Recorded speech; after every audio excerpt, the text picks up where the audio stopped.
C'était un vendredi qui promettait d'être comme les autres. Liam était dans son bureau, ses yeux fatigués fixés sur les plans d'un nouveau pont. Le son du téléphone brisant le silence fut aussi brusque qu'une sirène au milieu de la nuit. L'horloge sonnait 17h47. Qui peut bien appeler à cette heure-là?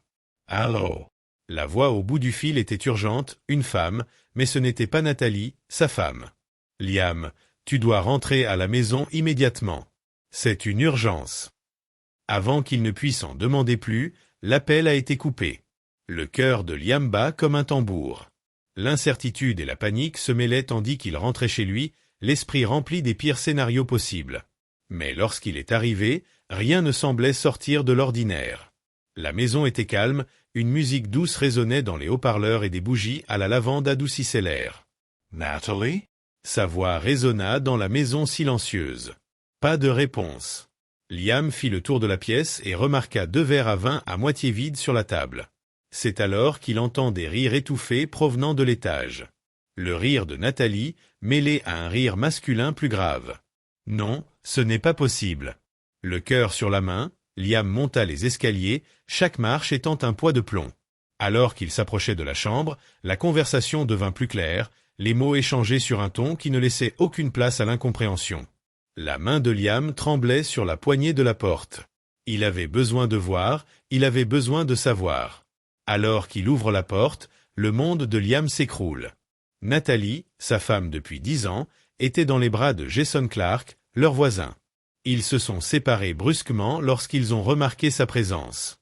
La scène d'eux ensemble, si intime dans leur propre lit, est restée gravée dans son esprit comme une lame glacée. « Nathalie !»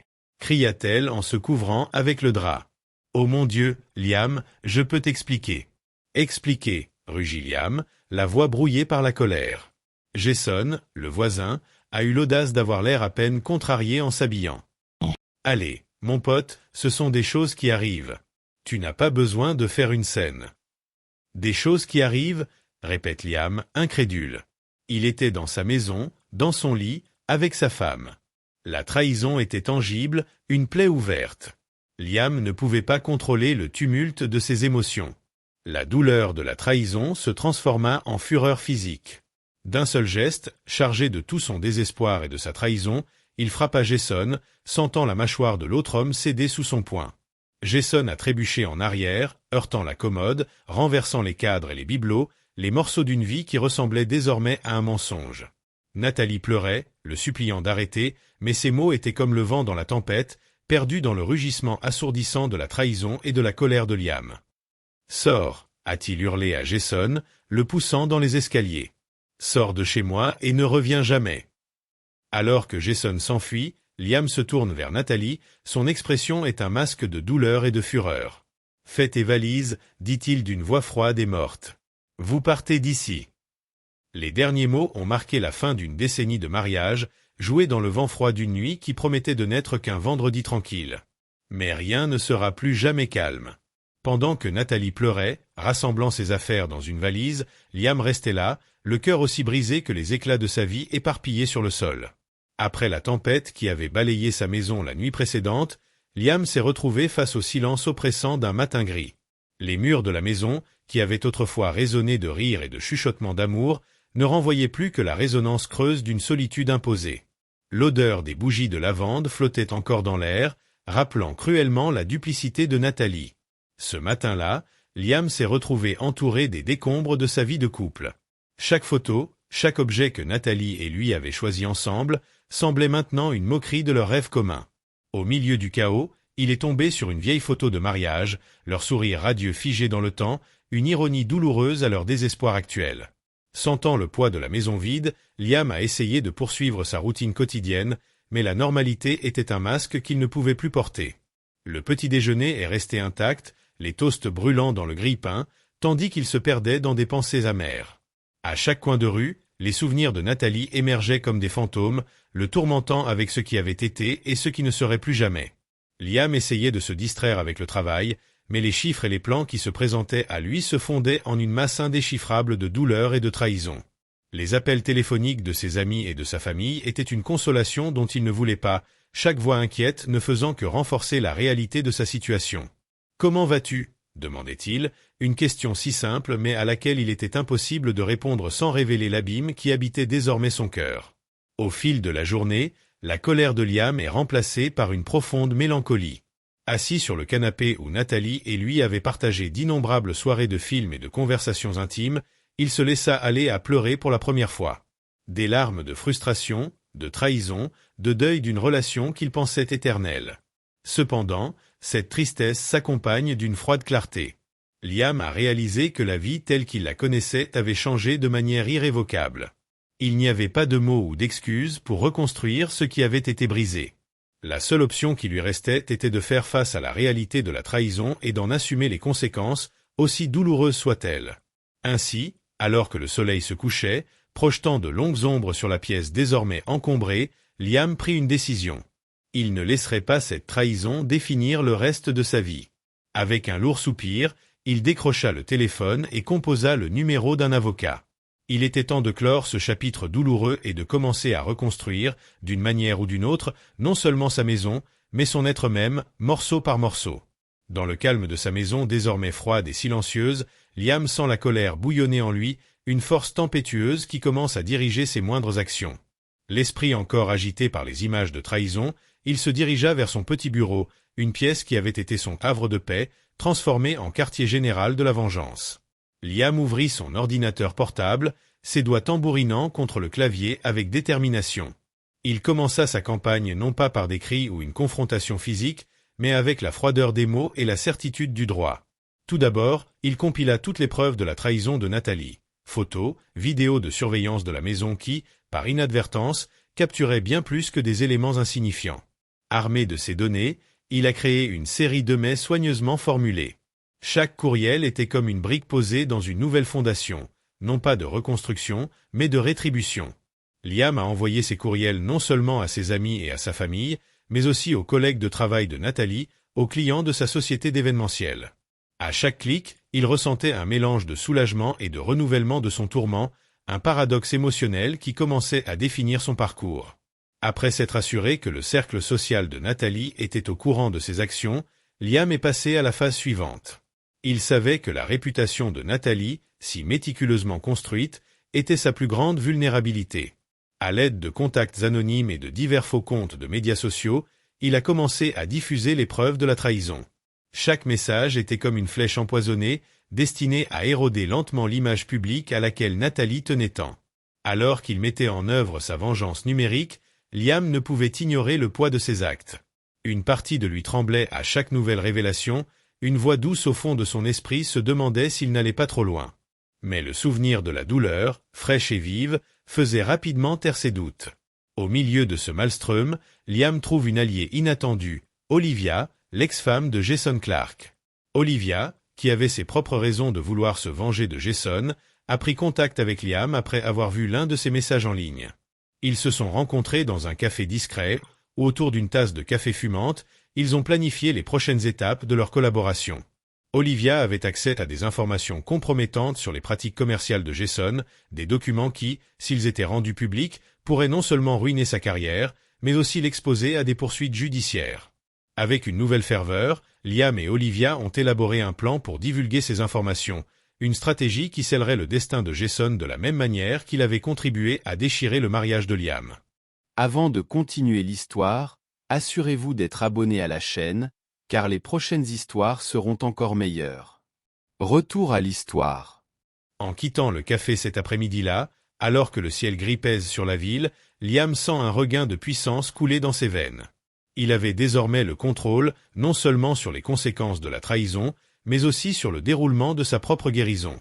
La vengeance, une flamme qui consumait tout sur son passage, illuminait désormais chacun de ses pas. C'est un chemin dangereux, pavé de la ruine d'amis et d'ennemis, mais pour Liam, à ce moment-là, c'est la seule voie vers la justice. Au fur et à mesure que le réseau de vengeance de Liam et Olivia s'étendait, les répercussions commençaient à se faire sentir d'une manière que ni l'un ni l'autre n'aurait pu prévoir. Au début, ils ont éprouvé un sentiment de satisfaction, presque d'euphorie, en voyant la vie de Nathalie et de Jason s'effondrer sous le poids de l'exposition publique. Mais au fil des jours et des semaines, les effets secondaires de leurs actions ont commencé à se révéler, tissant une tapisserie complexe de conséquences imprévues. Pour Nathalie, Les répercussions ont été dévastatrices.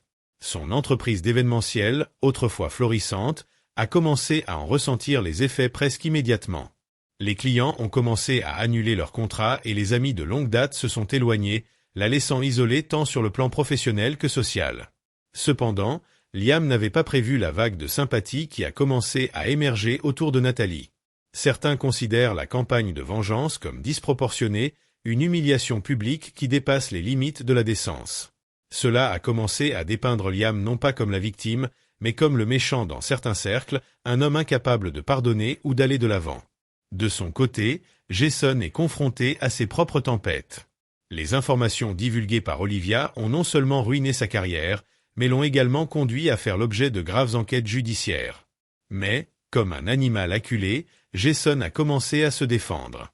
Il a engagé un avocat pour contester les accusations et dans un revirement surprenant, a commencé à poursuivre Liam et Olivia pour diffamation et atteinte à la vie privée, arguant que ce qui s'était passé entre lui et Nathalie était une affaire privée et que la diffusion d'informations privées était illégale.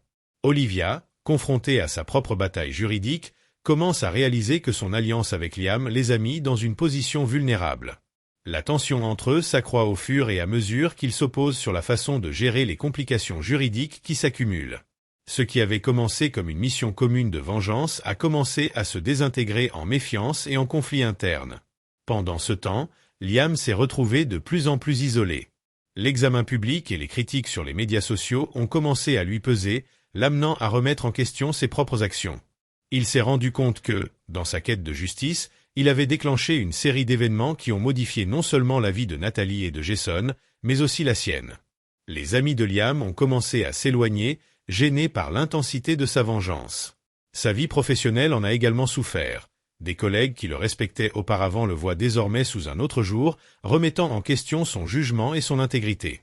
Dans un douloureux moment d'introspection, Liam a commencé à réaliser que sa soif de vengeance n'avait pas seulement échoué à apporter la paix, mais qu'elle l'avait aussi transformé en une personne qu'il reconnaissait à peine. Alors que le monde qui l'entoure évolue d'une manière qu'il n'avait jamais anticipée, Liam se retrouve à la croisée des chemins. La frontière entre la justice et la vengeance, autrefois claire dans son esprit, est désormais irrémédiablement floue.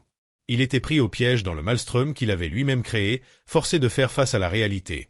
Les conséquences de ses actes étaient devenues un jeu complexe et douloureux où les victoires étaient peu nombreuses et les pertes profondément ressenties. Au fil des semaines et des mois, Liam s'est retrouvé de plus en plus isolé. Les murs de sa maison, autrefois remplis de chaleur et de vie, ne résonnaient plus que du son de sa propre réflexion.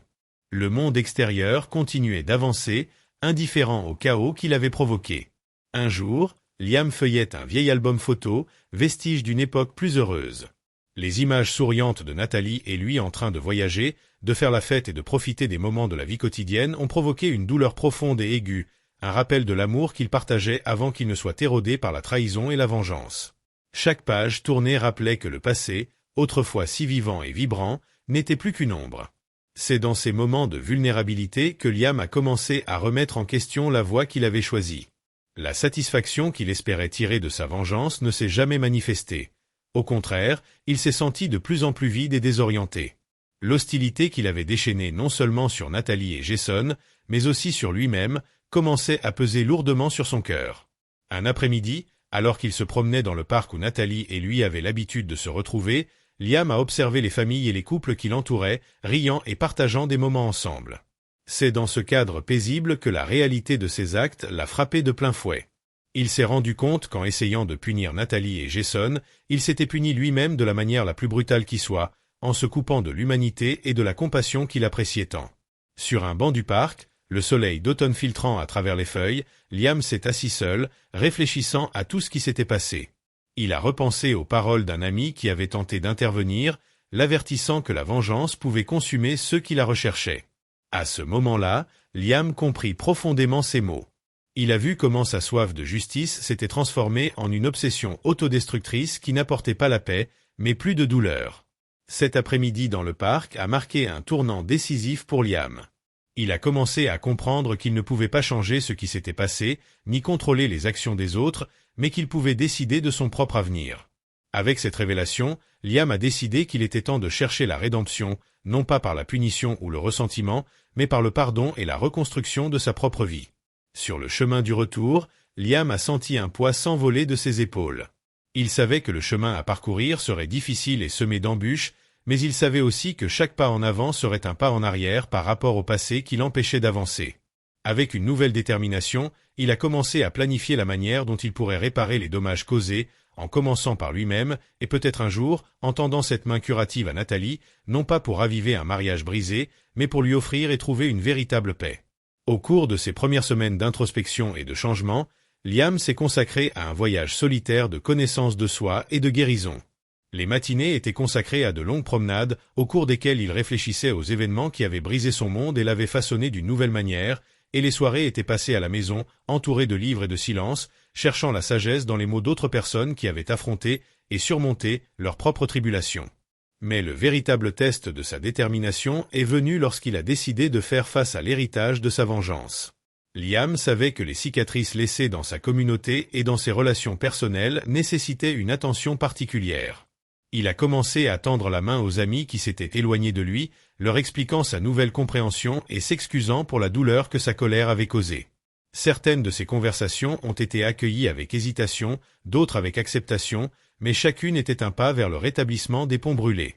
Liam a également pris contact avec Olivia. Ils se sont rencontrés dans un café tranquille, un endroit neutre chargé de l'écho de leur conspiration passée. Olivia, d'abord surprise par son changement d'avis, a écouté attentivement Liam exprimer ses regrets et son intention de suivre une autre voie. Il explique qu'il ne souhaite plus poursuivre une action qui entraînerait davantage de destruction. Olivia, toujours blessée et méfiante, a accepté ses excuses en promettant de trouver un moyen de tirer un trait sur le passé.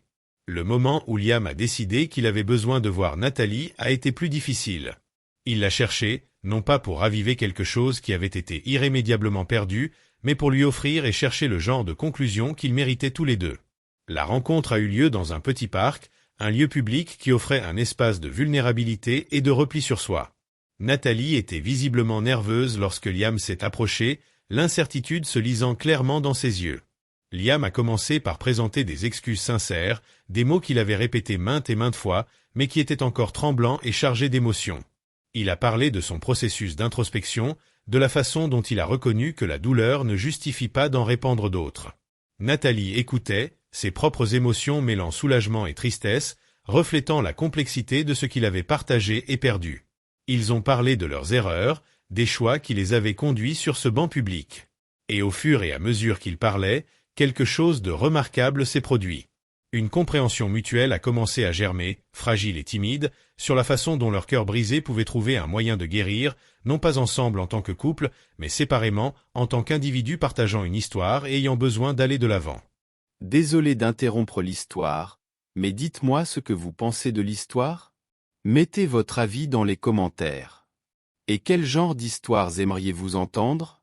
Poursuite de l'histoire. Lorsqu'ils se sont dit au revoir, il n'y a pas eu de promesse de retrouvailles futures ou d'amitié ravivée, juste une reconnaissance silencieuse qu'ils étaient tous les deux prêts à laisser le passé derrière eux et à commencer à reconstruire leur vie. Liam a quitté le parc avec un sentiment de libération, non pas parce que tout avait été résolu, mais parce qu'il avait fait face à la plus difficile des confrontations, assumer les conséquences de ses propres actes. Ce jour-là, au coucher du soleil, Liam s'est senti plus léger. Il avait choisi la rédemption plutôt que la ruine, un chemin ponctué non pas de vengeance, mais de réconciliation avec lui-même et avec ceux que sa douleur avait touchés. C'était un chemin incertain et sans doute difficile, mais c'était le sien, choisi avec courage et humilité, un témoignage du pouvoir du changement personnel et de l'éternel désir humain de renouveau. Des mois se sont écoulés depuis le tourbillon d'émotions et d'actions déclenchées par Liam. Alors que le monde continuait à tourner, indifférent au drame personnel d'un homme, Liam se surprenait souvent à réfléchir à la traînée de destruction que sa vengeance avait laissée derrière elle. L'héritage de sa colère n'était pas seulement une série d'événements isolés, mais une transformation complète de sa vie et de celle de ceux qui l'entouraient. Liam passait ses nuits dans un appartement nettement plus petit que la maison qu'il avait partagée avec Nathalie. Les murs ne contenaient plus les échos des rires partagés ou des discussions passionnées sur les projets d'avenir. Au lieu de cela, il résonnait du silence d'un homme qui s'efforçait de comprendre les pertes profondes qu'il avait subies et causées. En repensant à ses actes, Liam s'est rendu compte que la destruction n'était pas seulement extérieure, mais aussi intérieure.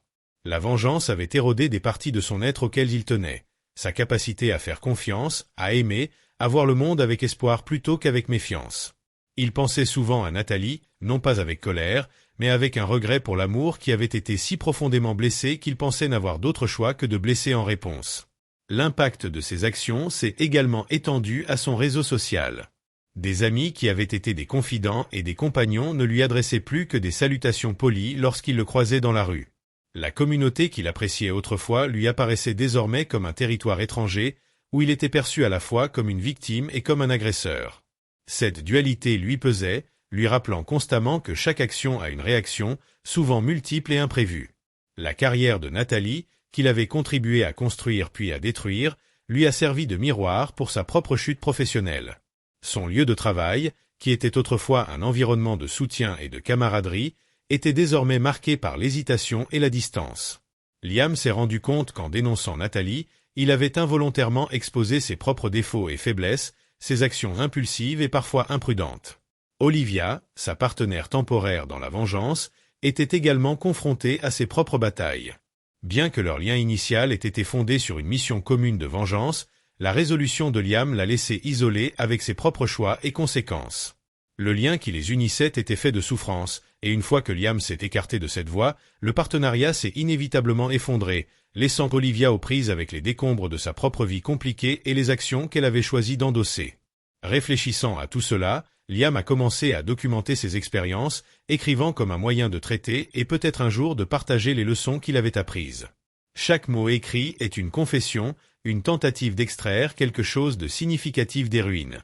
Il espérait que son histoire pourrait servir d'avertissement aux autres sur le coût réel de la vengeance, sur la façon dont la chaleur momentanée de la colère peut brûler les fondations sur lesquelles nous construisons nos vies. Dans ce processus d'examen de conscience et d'écriture, Liam a trouvé un nouveau but, non pas dans la reconstruction de ce qui avait été perdu, mais dans la création de quelque chose de nouveau. Quelque chose qui ne parle pas seulement de destruction, mais aussi de rédemption. Il savait qu'il ne pourrait jamais défaire le passé, mais peut-être pourrait-il façonner un avenir où l'héritage de la destruction deviendrait un héritage de rétablissement et de renouveau, à la fois pour lui-même et pour les personnes touchées par son histoire. Alors que le dernier hiver de son angoisse commençait à fondre, Liam s'est retrouvé à l'aube d'un printemps personnel, une période de renouveau et de croissance qu'il n'aurait jamais espéré atteindre dans les jours les plus sombres de sa désolation. Ce nouveau chapitre de sa vie n'a pas commencé par de grandes révélations ou des changements spectaculaires, mais par de petits gestes de réconciliation et d'acceptation. Liam a commencé par reconstruire sa relation avec le monde qui l'entoure, une tâche qui lui a demandé à la fois de l'humilité et du courage. Il a repris son travail avec une vigueur renouvelée, abordant les projets dans une perspective qui concilie l'ambition professionnelle et un engagement plus profond en faveur du bien-être de la communauté. En reprenant contact avec ses collègues, il ne cherchait pas l'approbation, mais la possibilité de contribuer, de faire partie de quelque chose de plus grand que sa propre histoire. Sur le plan personnel, Liam s'est attaché à créer de nouvelles traditions. Les matinées étaient consacrées à la méditation, une pratique qui l'aidait à centrer ses pensées et ses émotions, tandis que les soirées étaient souvent consacrées à des cours d'art communautaires. Ces cours, qui étaient au départ un moyen d'occuper son temps, sont devenus un espace d'expression créative et de connexion. L'art, avec ses possibilités infinies d'interprétation et d'expression, a offert à Liam un miroir à travers lequel il pouvait voir non seulement ce qu'il avait été, mais aussi ce qu'il pouvait devenir. En outre, Liam a commencé à faire du bénévolat dans un centre de conseil local, offrant son soutien à d'autres personnes confrontées à des crises personnelles. Cette décision n'a pas été facile à prendre. Elle l'a obligé à se confronter à sa propre douleur et à sa vulnérabilité, ce qui a parfois ravivé de vieilles flammes de tristesse. Cependant, c'est dans ces moments de partage et d'empathie que Liam a trouvé un sens profond à sa mission. Aider les autres non seulement à guérir, mais aussi à trouver une nouvelle voie après l'adversité, est devenu la pierre angulaire de sa propre guérison. En quête d'un nouveau sens, Liam a également commencé à explorer le monde plus largement. Les voyages, autrefois repoussés par l'écheveau compliqué de sa relation passée, sont devenus des fenêtres sur de nouvelles cultures et de nouvelles inspirations. Chaque destination était une leçon de beauté et de résilience, et chaque retour à la maison une occasion d'intégrer une partie de cet apprentissage dans sa vie quotidienne. Finalement, Liam s'est trouvé prêt à ouvrir à nouveau son cœur à l'aspect le plus vulnérable de l'existence humaine, l'amour. Ce fut un processus graduel, marqué par l'hésitation et le doute, mais aussi par une prise de conscience claire que l'amour, dans son essence, consiste autant à lâcher prise qu'à s'accrocher. Lors d'une rencontre fortuite au sein d'un groupe de lecture, il a fait la connaissance d'Élise, une femme dont le parcours de perte et d'apprentissage résonnait avec le sien. Ensemble, ils ont appris à naviguer sur les eaux parfois tumultueuses de leur nouvelle relation, soutenus par la sagesse de leurs expériences passées. Alors que Liam regardait vers l'avenir, il ne voyait pas un chemin sans obstacles, mais un chemin sur lequel il était équipé pour naviguer, avec tous les outils de compassion, de résilience et d'espoir qu'il avait collectés en cours de route. Chaque jour nouveau était une toile, chaque décision un coup de pinceau qui l'emmenait, pas à pas, vers l'œuvre d'une vie qu'il était fier d'appeler la sienne.